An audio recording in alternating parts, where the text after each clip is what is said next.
Oh, that's better. Good morning, DragonCon. Yeah, we were slightly unprepared for that as well. Welcome to the first edition of The Late Show for Friday, September 3rd, 2021. It's called The Late Show because if you're up this late, i.e. 9 a.m. at a con, you're up early. However, we did start late, but that's not why we called the show that. Anyway, welcome back. My name is Brian. Joining me this morning are Brianna and Steven. Welcome back to the show, everybody. Thank you. And to all our friends in our hotel rooms on DragonConTV and all ships at sea, thank you for joining us for what is going to be a weird convention for different reasons than it's normally weird. We thank you for rolling with the punches as we get our sea legs back under us and figure out how this whole talking to people in a room thing actually works.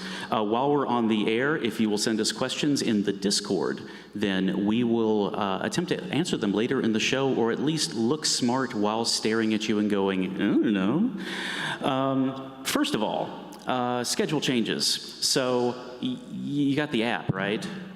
Yeah, so some stuff has happened since Thursday.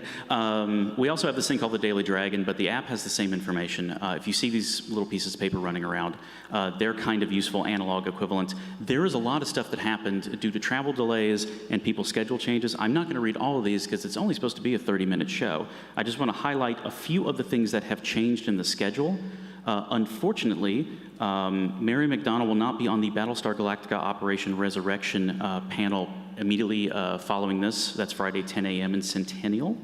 Rachel Skartskin will not be on the Batwoman guests panels on Saturday, and sadly, the one I'm doing on Monday. She had a schedule change. And Rekha Sharma will not be on Battlestar Operation New Earth, also on Monday, 10 a.m. in Very Room, the Centennial 2-3. There's also some additions, though, including Mary McDonnell added a photo session Friday at 1 in the International South Hall of the Marriott. And on the other side of the table, The Life of a Comics Artist was added Friday, 1 p.m. in America's Mart number 2. Tons of cool stuff has happened since you probably initially downloaded the app. Please go update that or look for the Daily Dragon to get that information. Steven. Brian. Welcome back. Thank you. Are you excited about anything happening at con today? I'm just excited to be back at a con, to be perfectly honest. So that's my brain right now. But apparently some people want specialized information, so what are you happy to see? Brianna, I heard you had something you were interested in as I shout to the other end of the table. Hey there, all the way over there. Yeah, absolutely. I am really, really excited about the fantasy gathering. It starts at 8:30 p.m. tonight. It's got to be one of my top favorite picks. It's a party, but it's way more chill, not a lot of loud music, so it's a really great place, like a mixer, to meet other people who are really into fantasy literature. You can go and learn about books and authors that you like, especially me. I'm probably going to show up because I am a book nerd, definitely. And I really hope to leave with some new friends and a bunch of new additions to my reading list. Excellent. And speaking of books, did you know DragonCon has awards? They're called the Dragon Awards. See if you can figure out how those are connected. The Dragon Awards are our awards that are fan-led for media and books and podcasts. You can go to the Dragon Awards page. I encourage you to sign up to vote now. The first round voting has closed, so now we have nominees in each of the categories, and this is your chance as a fan to make your voice heard in picking who in the nominees will be selected to win the Dragon Award. So please do that when you are chilling out at the book party. So our friends at the Alternate and Historical Fiction wanted us to let you know about some really cool things they have going on. They are such a fun group and cover everything from Bridgerton to The Crown. Their historically speaking series of panels is back. Each panel focuses on a theme and presents the stories of real women. Topics include female detectives, women who beat the status quo, and women of color who have shaped history, which is really cool. History of Swearing is the panel where alternate and historical fiction is doing their own take of the Netflix's popular history of swearing. So if you want to have a good time and laugh it up, it's for some hilarious stuff. You should check that out, definitely. A cozy historical history chat is a panel. They chat about your favorite fictional ladies, lady sleuths like Miss Marple and Miss Fisher. And all the alternate and historical fiction panels are going to be over at the Sheraton. So make sure you check your app and see all the details there for all of their panels. And if you want something a little bit more interactive, we have LAN gaming. That's right, you can actually be in the same physical space with the people that are pwning you online. So it's the way we used to do it back in the day, where we would take our computer, leave our house, and put it in someone else's basement, as opposed to staying in our house and playing that person while they're in their basement. I know, sounds strange. Yeah, we used to take our computers places. It's a weird thing, but you can try this out for yourself if you don't believe me. In America's Mark I, they also have consoles and PCs. So if you're more of an ASDW for life kind of person, or you like the weird joysticky thing that I can't make my old fingers work, try either one of those. They have Switch, PS4, PS5. For Switch, they have Super Smash and Mario Kart. Super Smash is a great way to not be friends with your friends anymore. Wonderful game. For the PlayStation, they also have a bunch of fighting and shooter games. They have NES Classic if you want to feel nostalgic. That's the polite term. On the PC side, you can play Overwatch, Fortnite, Hearthstone, and League of Legends. And I actually know what all those things are, so I feel pretty good about myself. Congratulations. Thank you very much. Not as old as I thought I was. They will be streaming DragonConTV, the DragonCon LAN tournaments, and PAX West coverage in that area. Again, that's an open LAN gaming area in America's Mart 1. And speaking of LAN gaming, you know what should not be involved, and that is real blood. There is a need for blood. Life South is here this year and encourages you to go and donate some of that precious, precious blood. There is a website, which is up on screen now, where you can go and book your appointment. In this time of COVID and social distancing, we're asking that you book an appointment so that you will not be waiting in line. As I mentioned, there is a big need for blood right now, so if you could do that, that would be huge. I do want to add a note before we move on that if you do not book an appointment, you may not actually get in during that day. There are limited slots due to spacing issues, so please book ahead of time to make sure that you get your donation. There's also a way to donate at your own local blood drive and still get credit. By credit, I mean a cool pin, so look at the website for details on that. Mm-hmm. Blood, it's useful all the time. Feel free to donate through the year. Speaking of other worthy causes, our charity that we are teaming with this year is Big Brothers and Big Sisters of Metro Atlanta that do some just really great things with kids in the area. They match at-risk youth with volunteer mentors to help the kids succeed academically, to have an anchor in their life, someone that they can talk to and work through all the issues that you deal with when you were a kid and coming up through school and doing all of those sorts of things. They work with the kids to help them develop resilience and the skills that they're going to need through life. And DragonCon is matching the first $100,000 that we donate. So please make DragonCon pay that $100,000. Donate today to Big Brothers, Big Sisters of Metro Atlanta. Yeah, they have some really, really fun, cool stuff going on for DragonCon's charity. You guys, I know a lot of you watch game shows. Seriously, game shows are great, and you know what they're doing? Tonight at 8 o'clock is game show night. It's something that'll benefit the charity, and the show will be picking people in the audience to play Pyramid and Jeopardy, but donations are requested. But seriously, just go check it out. It sounds like a really fun time. Also, at 8 o'clock tonight, you can attend Coloring for Charity. So if you just want to chill out a little bit, do some coloring, they're going to have the entire ballroom full of tables set up for you to come and color. While you're coloring, you'll be seeing some of your favorite art from DragonCon artists, and donations are also requested for each page. The DragonCon 2019 charity coloring book will be found there for $5, so that sounds like a lot of fun.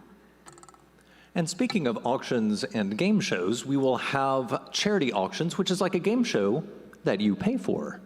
It's like you pay money and get goods back. Isn't that just capitalism? We're not talking about that. Okay, we're talking about charity. We are talking about charity. So there will be a book and art auction tomorrow, Saturday at 11:30 a.m., where you can find signed books, signed art prints, and super cool, you can bid on a Tuckerization. That is where an author will take your name and gently insert it into the novel that they are writing. That has happened to me. I have died in the Alien universe. There is an entry for me in the Alien Wikipedia, and it's just my name, and died in this book. It's super cool. So go bid on that. The main charity auction will be Saturday at 10 a.m. In the past, they've had everything from Tours of Special Effects Company Studios to, and I cannot believe I did not know this and did not bid on it, pieces of the International Space Station. Oh. Yeah, you should be going. Ooh, I'm really sad I didn't bid and win that. There will be custom-made jewelry, handmade geeky quilts, all kinds of things for you to bid on. Both auctions will run for a couple of hours, so you don't have to be there right at the beginning. You can come in at any point during that and start bidding for things that you wish to auction for. There will also be 2 special online auctions. One is for 4 seats at a gaming table to play the Warehouse 13 board game with Eddie McClintock on Saturday. Yes. That auction ends today, so you should check that out now. The other is for a seat to join John Scalzi and friends live on stage to play D&D in front of an audience on Sunday. That doesn't sound terrifying. So that auction ends Saturday, so make sure to get your bids in.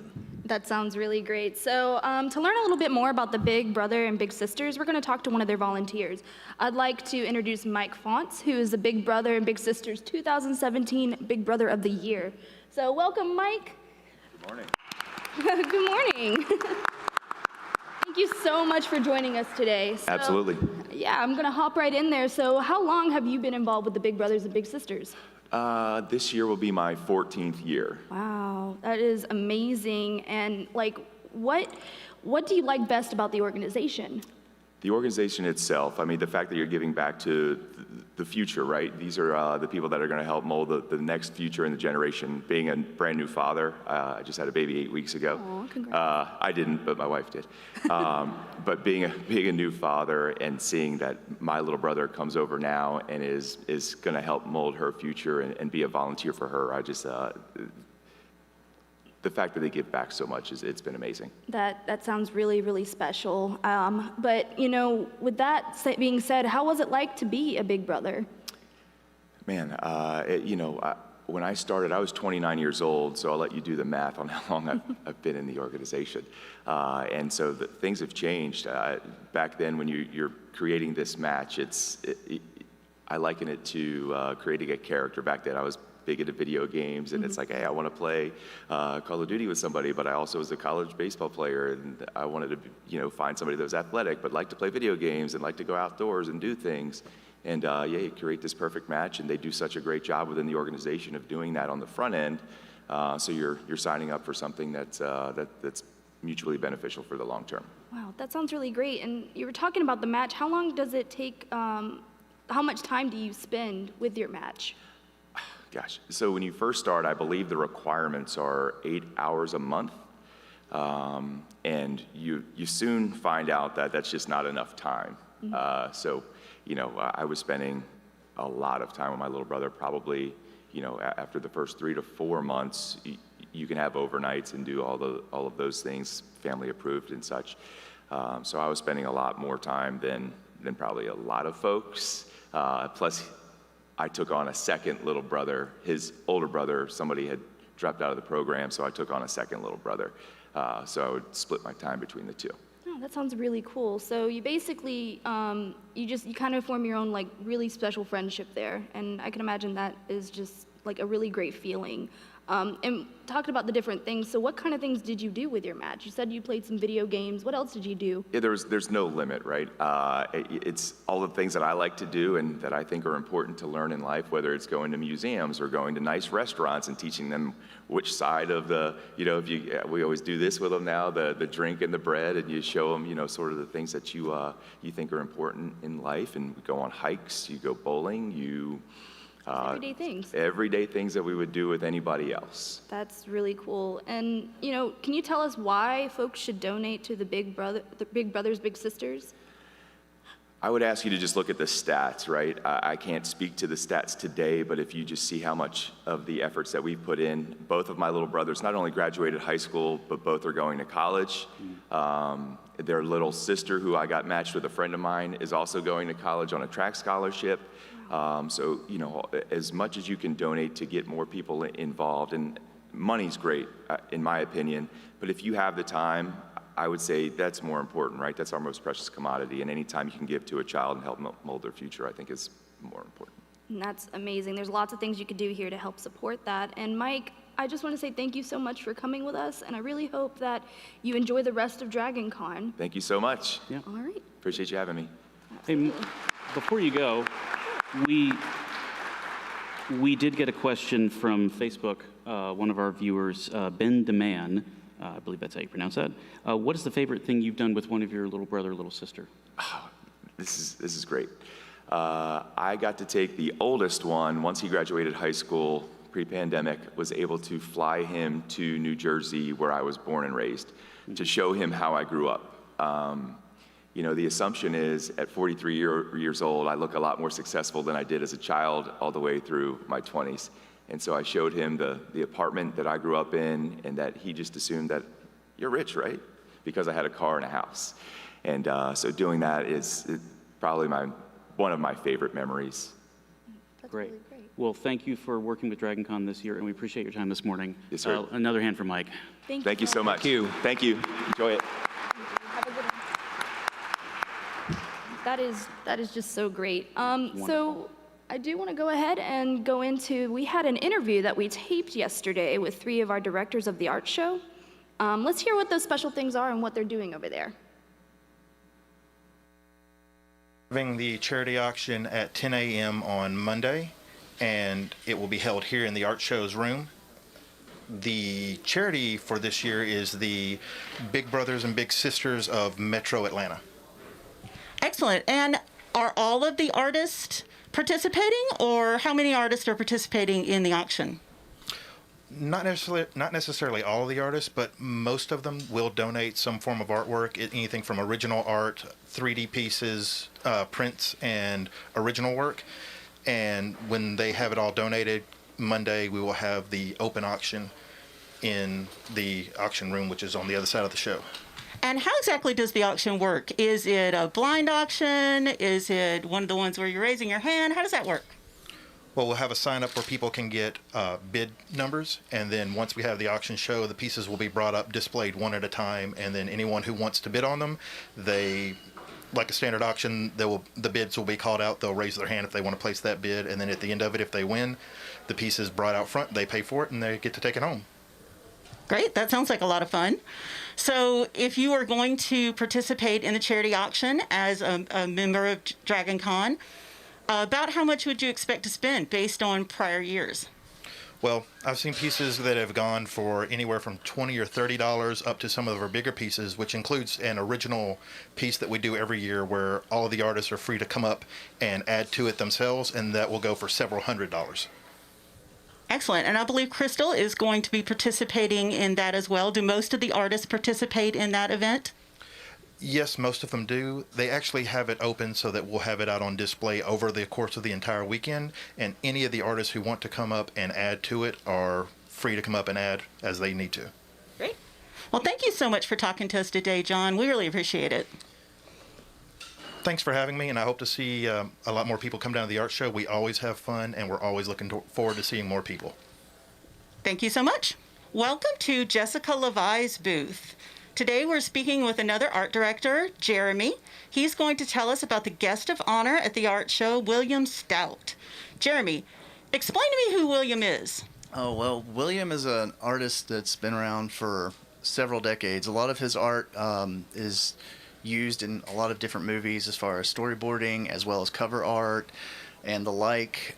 You can see some of his artwork in such zombie movies as The Living Dead.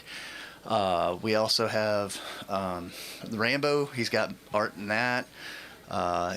His art goes across so many genres of movies. A lot of your 1980s style movie posters If it's not a photograph, chances are Stout had a hand in it. So it's a pretty big deal that he's decided to join DragonCon this year. Oh, absolutely, absolutely. He's doing a ton of different panels in the panel rooms to the side over there. He's always at his booth when he's not not in a panel or whatnot. And from what I understand, he's a super nice guy. So William has several panels, but people can come by and see his art anytime that the art show is open, even if he is at a panel at that time. Absolutely. And you'll have somebody here who can show them his art, and he'll be selling art as well. Is he donating to the charity auction? I believe he is. I could be wrong, but I believe that is a thing. Thank you so much for joining us today, Jeremy. We really appreciate you taking the time to talk to us. It's my pleasure. Come on out. So we're finishing up our tour of the art show at Alan Panicle's booth. Joining us right now is Mary, one of the art directors. She's going to tell us about the programming options that are available this year. Mary, tell me about some of the more unique panel and programming options that you have associated with the art show. We have a wide selection of panels this year.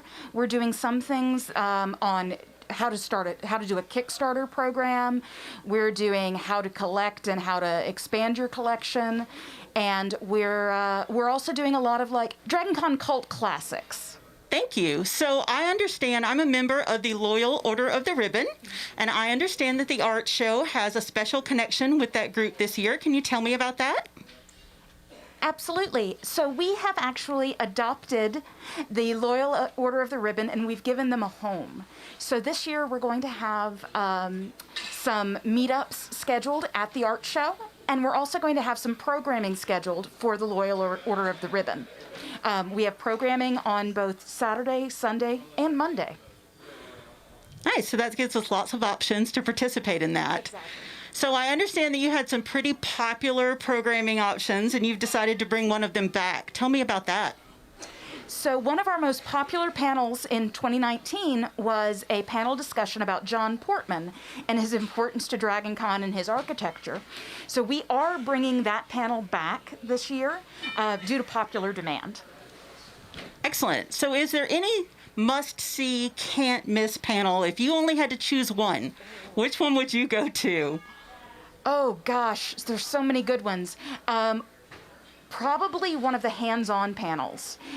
They are limited, so you do need to sign up early for them, but we have both a pencil drawing panel with Charles Urbach and a sculpting panel hands-on with Lisa Sell. So you have to sign up early for those. Is there an additional fee in order to participate? Yes, there is a fee. I can't remember the fees off the top of my head, but there is a fee for both, and they are paid directly to the artist, not to DragonCon. Great. And you can find those in the app. It is, yep. It is listed in the app as well as the attendance cap for both of those. And you can find more information on those workshops in the app? Absolutely. The app lists both the amount of the fee and the cap for the attendance. Wonderful. Thank you so much, Mary, for joining us today. We really appreciate it. Absolutely. I'm glad to be here. Thank you for joining us today at the art show for DragonCon 2021. I hope everybody comes out and enjoys all the beautiful work by these very talented artists. Excellent. That is very excellent. It's really good. So you may have noticed Teddy Guillory next to me, who has the thankless job of signing all of the silly words that fall out of my mouth. We are also joined by our next guest, Todd Varwork, who is with Disability Services. Thank you both very much for being here. Our pleasure. Thank you. We can applaud. That's allowed. Do this for our deaf people. Todd, Our deaf people applaud. There we go. There we go. Todd, I'd be interested in hearing about Disability Services. Can you tell me a little bit about the department and what y'all do? Well, Disability Services is the department for DragonCon that makes sure that we level the playing field for people with disabilities and make sure that they have the same quality DragonCon experience that anybody else can come to enjoy. So where are y'all based for folks who need to find Disability Services? The main office for Disability Services is in the Sheraton. However, for those people that because of their disabilities kind of can't get out of the core, we have senior staff located in the Marriott, either in the Eternals area or in the Atrium Ballroom, depending on the day. Excellent. So can you talk a little bit about what attendees can do to be mindful of making the con better and more accessible for all? Well, you know, this is a special con for DragonCon in a whole bunch of ways, but the primary thing we want to make sure that people realize is with the lowered space in our ballrooms, everybody's going to want to see the quality program that DragonCon has to offer. That means people with disabilities want to see it too. There are hard line caps on both the disability services line and the general line this year. So we say to everyone, including my fellow con members with disabilities, something you want to see, get there early. Because once we reach our line cap, there isn't anything I can do about it. I'm sending people away, and you're all going to be watching it on DragonConTV. Excellent. Thank you for letting me know that. So looking at your lanyard, it seems like you might have done this a few times. I think I'm in my 12th or 13th year, yeah. That is a lot of years, and we've not chased you away yet. No. I work with a great team. I'm happy to do it. I'm interested to hear what it's been like volunteering with disability services. I can't tell you that in my regular job, I'm an advocate for people with disabilities at home. So I come on my vacation to be an advocate for people with disabilities here. Well, what kind of an overworker might I be? But the great thing about being a volunteer for disability services is you get to see things you never thought you'd see. People that got out of nursing homes and facilities and came to DragonCon for the first time. Deaf people experiencing true fandom in science fiction for the first time because of people like this man doing his job. It's a great thing to be able to have the same, sometimes crappy DragonCon experience as everybody else, right? Which is why that's our line. I just want people to remember that, at least for me, not every disability is one you can see. Mine's pretty obvious. I'm in a wheelchair for those people that can't see behind the table. Mine's pretty obvious. You can see me approaching. Not every disability is like that. And the great thing about DragonCon is we can continue to educate each other to make sure that we can look out for each other, because isn't that what fandom is about anyway? Excellent. Thank you very much. And very much encourage people to be mindful of everyone in this community. It's something that we deeply need. Teddy, I wanted to talk to you for a moment about what it's like volunteering to do ASL for us who are presenting. You'll have to get to the microphone.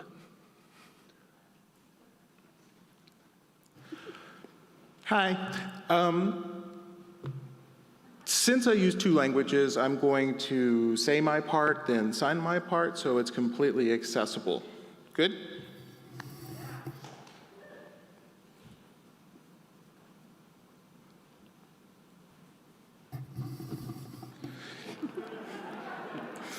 Sorry, it's like Spanish, Yoda speak, and English, they don't mesh really well together. So my experience volunteering for DragonCon has been amazing. You know, I'm a fan, and to be able to make it accessible to people who want to have that same experience is just, you know, you can't put it to words.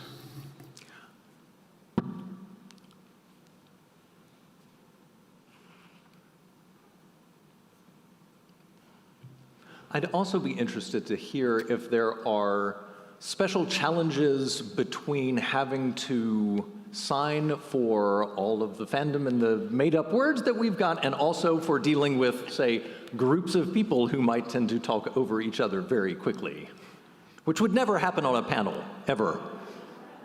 No. That's a good question.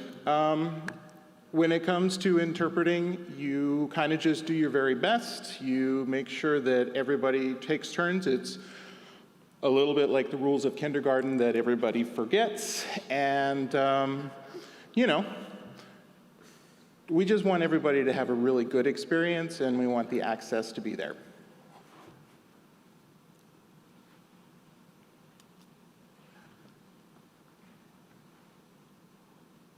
Very much for being here. And we're very excited for having you on the show and for everything that you do for DragonCon. Thank you.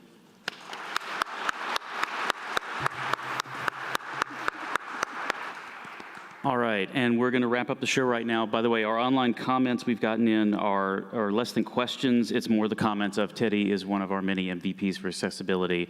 And thank you for all the work in the town halls and what you're doing with us this morning. So thanks for watching this morning. That's the Friday edition. There will be a Saturday edition, 9 a.m., same bat time, same bat channel. Stephen will be handling the hosting duties from our live parade grounds outside of the Hyatt. Wait, what? That's right. We got a parade tomorrow. What? I know, it's back. Parade's at 10 a.m. on DragonConTV YouTube and also on some CW broadcast thing. Don't worry about that one. So stay tuned tomorrow for that. Also, stay tuned for DCTV tonight for DragonCon Update at 6:30. We'll hear from Kwame Johnson. He's the president and CEO of Big Brothers and Big Sisters of Metro Atlanta. And we also have a guest named the Chess Jawa. One of the mysteries of DragonCon shall be revealed. We will have tomorrow for the late show guest will be game designers Steve Jackson and Bill Fawcett. You're going to have a really good time with them tomorrow. Gonna munchkin it up. Yes. And we're going to close out today's show with a segment that was shot last night at the Night for Center for Puppetry Arts. Before we go to that, Brianna, Stephen, Teddy, Todd, Mike backstage, and myself, Brian, all thank you for watching. Stay tuned to DragonCon TV at 10 a.m. for our first panel with the Battlestar Galactica guests. And I will leave you with these thoughts. Thank you all for showing up. We know this is a difficult year. It's been difficult for the volunteers as well, putting this together under these conditions. Please, we always ask you to give love to the volunteers. Just a little more love this year for them, if you can. Thank you very much, and we'll close out with our puppetry segment. Thank you.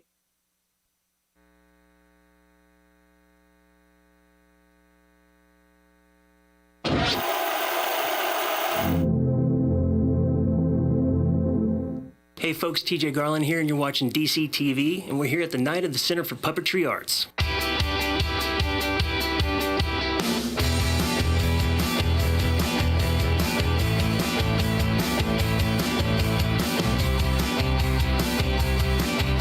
TJ here with DragonCon TV, and I'm with Sarah Dilla.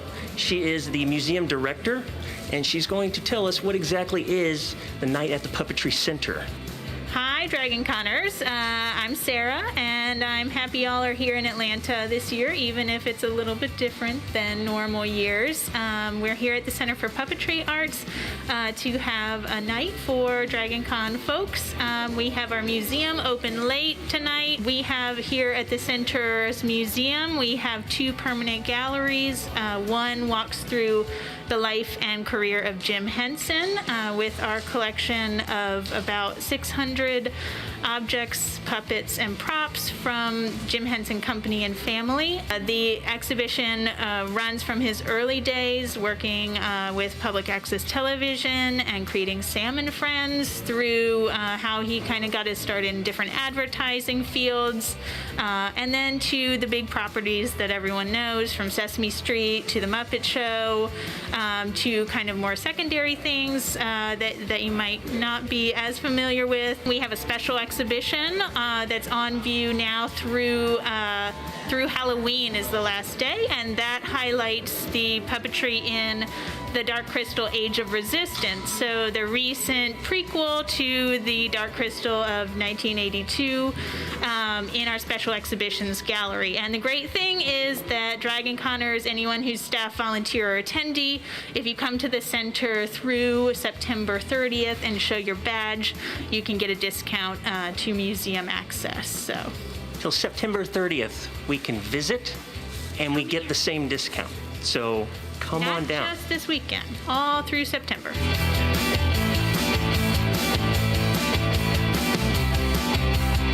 So what brings you guys here to the Center for Puppetry Arts? Mainly the exhibit for the Age of Resistance. Wanted to see it since it's new.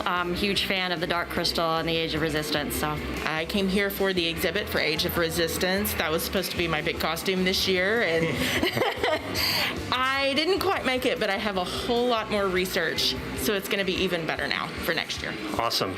Thanks, guys. Thank Appreciate you. it. So, guys, I'm TJ Garland with DCTV, and I just wanted to know what brought you here to the Center for Puppetry Arts. the Dark Crystal exhibit. We were thrilled to come here and see it. It's really exciting to get to see it after hours and take our time and get to look at everything.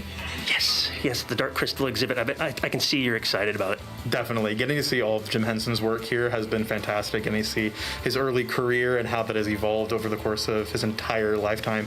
It's been incredible here.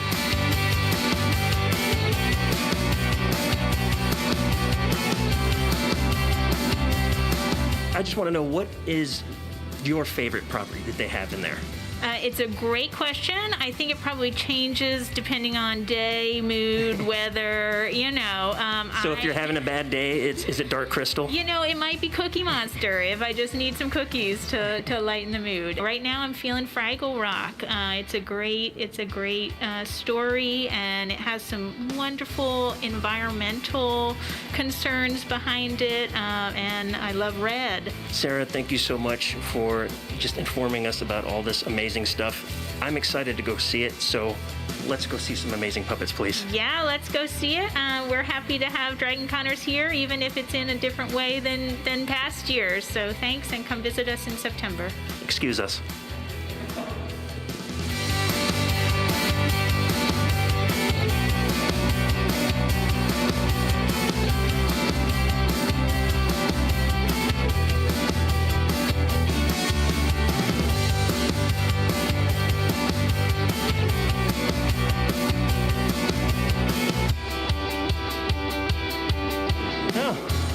Fancy seeing you here again.